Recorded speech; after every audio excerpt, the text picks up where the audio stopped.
بسم اللہ الرحمن الرحیم۔ معلوم اچھی طرح سمجھ لیجئے، یہ چیزیں تو وہاں زیادہ ہیں یہاں کی نسبت۔ اصل ضرورت تھی کہ یہاں اس نظام کو قائم کیا جائے، وہ نظام عدل اجتماعی، وہ جس میں حریت ہو، جس میں عام آدمی بھی خلیفہ وقت کو ٹوک سکے۔ یہ کرتا کیسے بن گیا؟ ایک خاتون بھی کھڑی ہو کر دامن پکڑ لے، عمر تمہیں کیا حق ہے کہ ہمارے مہر کے اوپر پابندی لگا رہے ہو، جبکہ اللہ نے نہیں لگائی۔ اللہ قرآن میں قنطارہ کا لفظ استعمال کر رہا ہے۔ ڈھیروں سونا دے دے کوئی شخص اپنی بیوی کو مہر کے اندر، طلاق دیتے وقت اس میں سے کچھ نہیں لے سکتا، آپ کون ہوتے ہیں ہمارے حق کے اوپر پابندی لگانے والے؟ اور عمر نے کہا آج ایک بڑھیا نے اب عمر کو دین سکھایا، آرڈیننس واپس۔ حضرت سعد بن ابی وقاص رضی اللہ تعالی عنہ جو فاتح ایران تھے، وہ گورنر ایسے ہی نہیں بن گئے تھے ریوڑیاں بٹی ہو اور گورنری مل گئی ہو، وہ تو خود فاتح تھے ایران کے، اس لیے گورنر تھے۔ صرف ایک پرچہ پہنچا ہے بارگاہ خلافت میں، حضرت عمر فاروق کے پاس انفارمیشن آئی، سعد نے اپنے گھر کے باہر ڈیوڑی بنا لی ہے اور ایک دربان کھڑا کر دیا ہے، حضرت بلال کو بھیجا ہے رقعہ دے کر، اور یہ حکم تھا کہ بلال پہلے تو جاتے ہی ڈیوڑی میں آگ لگا دینا، پھر یہ رقعہ دینا میرا۔ اور رقعے میں لکھا ہوا تھا، اے سعد، لوگوں کو ان کی ماں انہیں آزاد جانا تھا، تم نے انہیں اپنا غلام کب سے بنا لیا ہے؟ یہ دربان کھڑے کر دیا اپنے آگے۔ وہ حریت، وہ مساوات کہ جا رہا ہو خلیفہ وقت اور چارج لینے جا رہا ہے بیت المقدس کا، کوئی ذاتی علاج کے لیے نہیں جا رہا، سیر و سیاحت کے لیے نہیں جا رہا، چارج لینے کے لیے بالکل سرکاری وزٹ ہے، آفیشل وزٹ ہے، اسٹیٹ وزٹ ہے۔ اور حال کیا ہے؟ 700 میل کا فاصلہ طے کرنا اور ایک اونٹنی، کوئی انٹوریج نہیں، کوئی خدم و حشم نہیں، کوئی جمبو جٹ بھرے ہوئے نہیں، کچھ نہیں، ایک اونٹنی ایک خادم۔ اس ایک اونٹنی پر چونکہ راستے کا راشن بھی ہے لہذا 2 آدمی نہیں بیٹھ سکتے، ایک بیٹھ سکتا ہے۔ ایک منزل خلیفہ وقت بیٹھا ہوا ہے اوپر اور خادم نکیل پکڑ کر چل رہا ہے، اگلی منزل خادم اوپر بیٹھا ہے اور خلیفہ وقت عمر بن الخطاب رضی اللہ تعالی عنہ اور وہ آگے آگے نکیل پکڑ کر چل رہے ہیں۔ یہ نظام چاہیے آج نوع انسانی کو۔ اس کے انتظار میں، اس کی تلاش میں نوع انسانی نے کتنے تجربے کر لیے، کیسی چھلانگیں لگائیں، ملوکیت ختم کی، آسمان سے گرا کھجور میں اٹکا، جمہوریت آئی نام نہاد، لیکن وہ سرمایہ دارانہ نظام بن کر آگے سے بڑھ کر لعنت بن گئی۔ پہلے جاگیردار مسلط تھا، اب سرمایہ دار اور کارخانے دار مسلط ہو گیا۔ اس سے نکلنے کے لیے زور لگایا، کمیونزم کی طرف گئے، چھلانگ لگائی، اب ایک پارٹی ڈکٹیٹر بن کر بیٹھ گئی۔ انسان رست از یک بنتا افتاد در بندے دیگر، ایک چیز سے غلامی سے نجات پاتا ہے، دوسری میں پھنس جاتا ہے۔ اور کیوں؟ کہ وہ نظام عدل اجتماعی جو محمد عربی کو دے کر بھیجا گیا تھا، اس کے کسٹوڈین سوئے ہوئے ہیں، اس کے کسٹوڈینز کو اندازہ ہی نہیں۔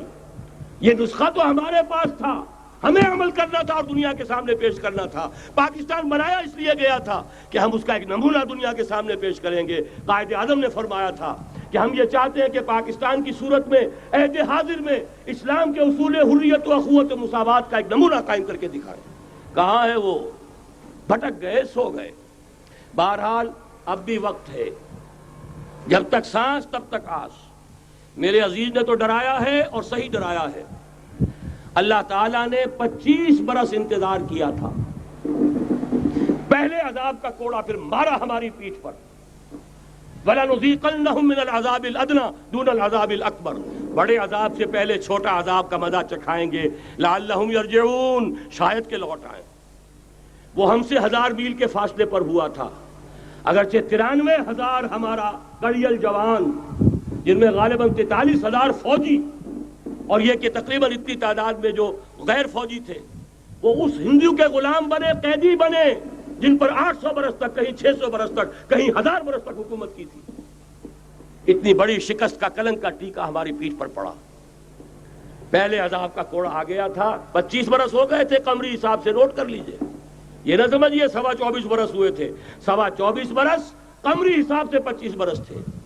اور اب نوٹ کر لیجئے اگلے 25 برس کے پورے ہونے میں اگلے رمضان کی 27 تاریخ تک صرف مہلت ہے، نصف صدی پوری ہوا چاہتی ہے۔ کوئی عجب نہیں اس عذاب الادنا سے بعد ہم جاگے نہیں، ہوش میں نہیں آئے، کوئی عجب نہیں کہ بڑے عذاب کا کوڑا ہماری پیٹھوں پر برس جائے۔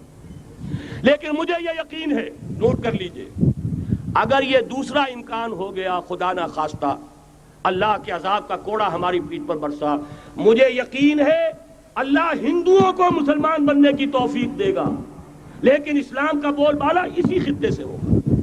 تاریخ میں یہ ہو چکا ہے آیا فتنہ تاتار کے افسانے سے، پاسباں مل گئے کعبے کو صنم خانے سے، تاتاریوں کے ہاتھوں کروڑوں مسلمان قتل ہوئے، لیکن اسلام نے تاتاریوں کو فتح کر لیا، اور پھر اسلام کا مسلمانوں کا دوسرا دور عروج انہی تاتاریوں کی مختلف شاخوں کے تحت ہوا۔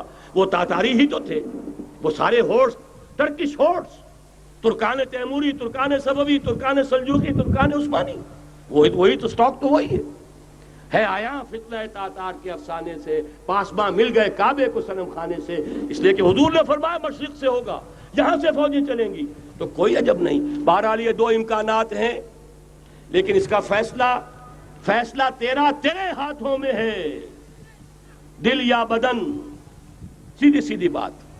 اگر تو اب بھی ہم ٹھیک ہو جائیں، جاگ جائیں، ہوش میں آ جائیں، قوم یونس کی طرح توبہ کر لیں، تو بغیر عذاب کے کوڑے کے رحمت خداوندی ہم پر سایہ کرے گی۔ اگر ہم نہ جاگے تو وہ عذاب کا کوڑا آئے گا۔ یہ نہیں میں کہہ سکتا ان ادری قریب بعید ما توعدون، یہ میں نہیں کہہ سکتا، یقین کے ساتھ جانتا ہوں کہ آئے گا، لیکن یہ کہ اس کے بعد بھی یہیں سے بول بالا ہوگا۔ اگر ہمارے ذریعے نہیں تو ان کے ذریعے سے، جو ہمیں شکست دے کر پھر اسلام قبول کر لیں گے۔ لیکن کیوں نہ پہلے ہی راستے پر چلنے کی کوشش کریں۔ وہ راستہ کیا ہے، بس صرف چند منٹوں میں اس کی میں وضاحت کر دوں گا، اس لیے کہ سارا ہمارا جوش بھی ہو، جذبہ بھی ہو، ارادہ بھی پیدا ہو جائے، کوئی لائن آف ایکشن سامنے نہ آئے تو پھر نتیجہ نہیں بنتا۔ پہلی بات میں مولانا سے معذرت کے ساتھ عرض کروں گا، مولانا نے فرمایا تھا کہ یہاں ایمان بہت ہے، نمازی اکثریت میں ہے، مجھے ادب کے ساتھ اختلاف ہے، ایمان نہیں ہے، یا قرآن جھوٹا ہے یا ہم میں ایمان نہیں۔ قرآن کہتا ہے انتم الاعلون ان کنتم مومنین، اگر تم مومن ہوگے تم ہی سربلند رہو گے، ہم تو سربلند نہیں ہیں، تو کیا کہیں گے قرآن جھوٹا؟ ایمان نہیں ہے، ہمیں موروثی عقائد مل گئے ہیں اپنے والدین سے، ہم by birth, accident of birth مسلمان ہو گئے ہیں، ہم نے اسلام کی کوئی قیمت نہیں دی ہے، اسلام کو کوئی تکلیف جھیل کر اپنے لیے اختیار نہیں کیا ہے۔ پہلا مرحلہ ہے یا ایھا الذین آمنوا آمنوا باللہ ورسولہ والکتاب الذی نزل علی رسولہ، اے ایمان والو ایمان لاؤ۔ ایک درجے میں تو ایمان والے ہو کہ اقرار باللسان کر رہے ہو، آمنت باللہ کما ہوا باسمائہ وصفاتہ وقبلت جمیع احکامہ، اقرار باللسان وتصدیق بالقلب۔ آمنت باللہ وملائکتہ وکتبہ ورسلہ والقدر خیرہ وشرہ من اللہ تعالی والبعث بعد الموت، لیکن یہ اقرار باللسان ہے، کبھی ذرا دلوں میں جھانکو، تصدیق بالقلب ہے۔ تصدیق بالقلب ہو جائے تو زندگی کا نقشہ بدل جائے گا، سوچ بدل جائے گی، ترجیحات بدل جائیں گی۔ آج زندگی سب سے عزیز ہے، پھر شہادت کی موت اس سے کہیں زیادہ عزیز ہوگی۔